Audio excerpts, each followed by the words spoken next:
Hey guys, I'm going to do a review on the Fanatec McLaren GT3 wheel, and I have the Formula Carbon that I'm going to use as a comparison just because it's similar in size. And if you have any questions after the video, let me know. I'll be glad to try and answer them for you. So first off on the price of the GT3 wheel is $169, but that is not with the quick release. So if you do want a quick release, which I, in my case, definitely would want one, I'm using the CSW version 2.5 base. So I definitely wanted the quick release. But if you need to buy that, it's another $100 or $99. So that brings the price of it with the quick release to $268. The Formula Carbon is a little bit more, but if you compare it to just the regular Formula wheel that Fanatec has, the price of that is $229, and it comes with the quick release.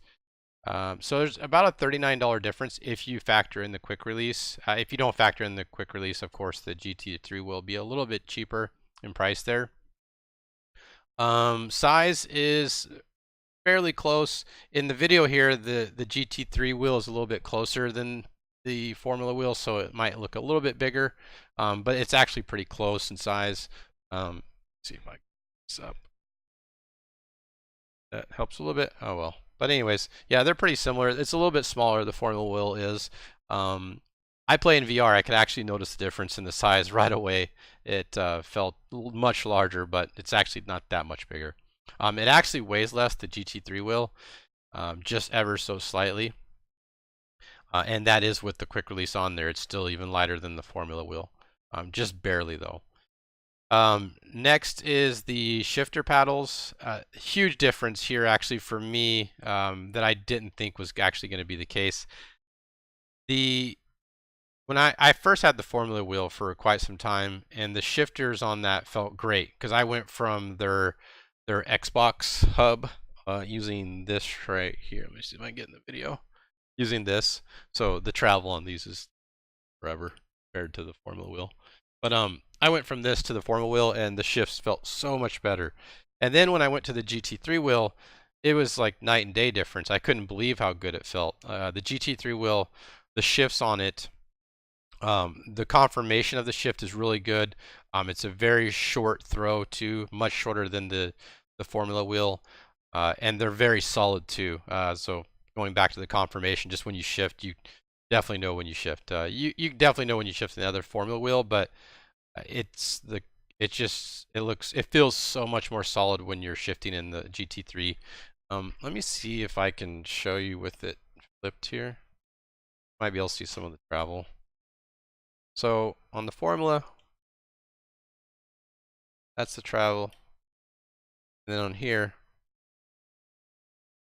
so much smaller.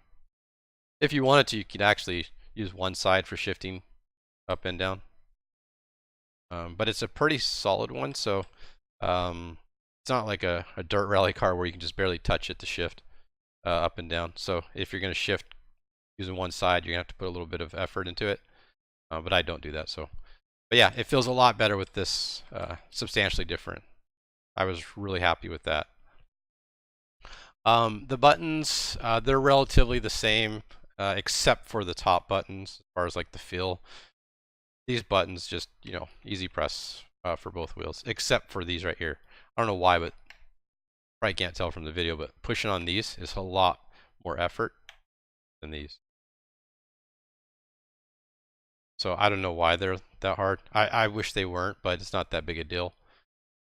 These two rotary encoders don't work right now. I believe they don't work for any sims. They might, but I'm pretty sure they don't. They will in the future. They've stated that they're going to make these functional. It also depends on the sim and how it works too. So some sims it might work, some sims it may not. So I'm not sure what their plans are with that. I don't really know too much about it. The funky switch on this wheel is down here, and I actually prefer it up here. I use this for my brake bias and other things too.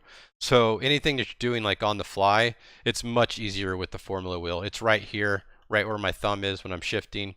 I just slide over and it's right there. On this wheel, it's down here, and I have to travel my hand down to actually get to it, and I don't like that. So prefer that with the Formula wheel. Prefer the shifting with the GT3 wheel. The size thing, not a big difference for me either way. Just takes a little bit of getting used to. What else?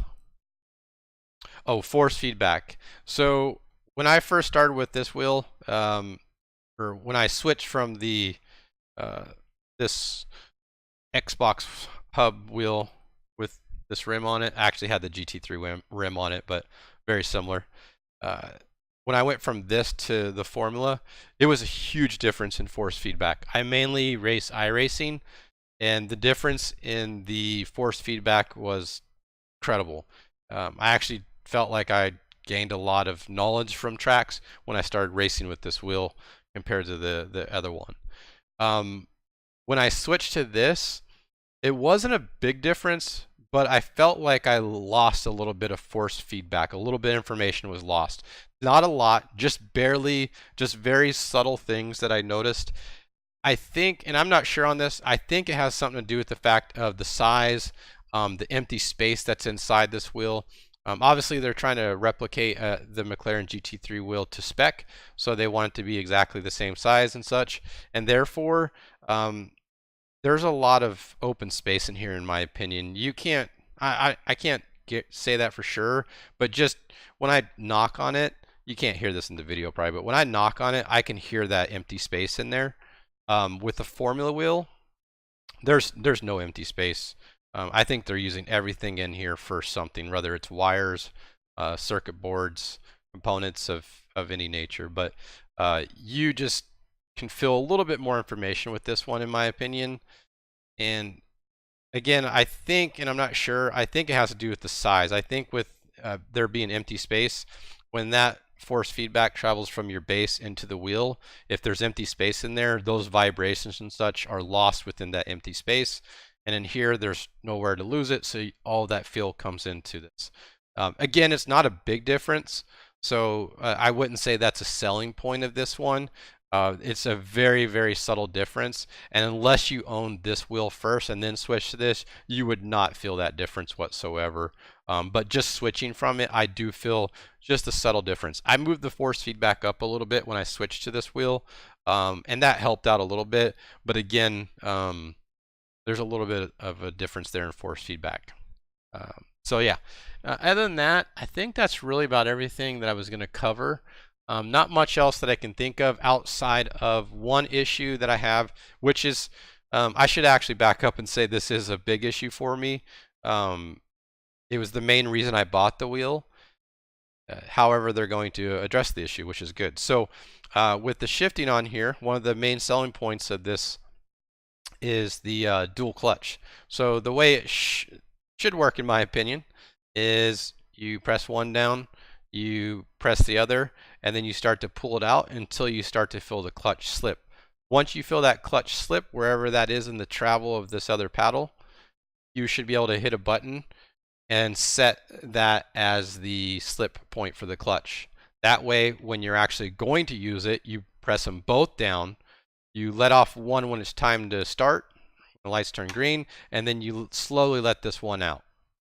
The problem with it right now is that there's not a button you can hit to actually set this. So if I press this one down, and then this clutch is slipping at 50% right there, then all I have left to travel is 50 more percent, and it's barely any. Like that right here, about where it matches with this shifter, is about the 50% spot. So you barely have any travel.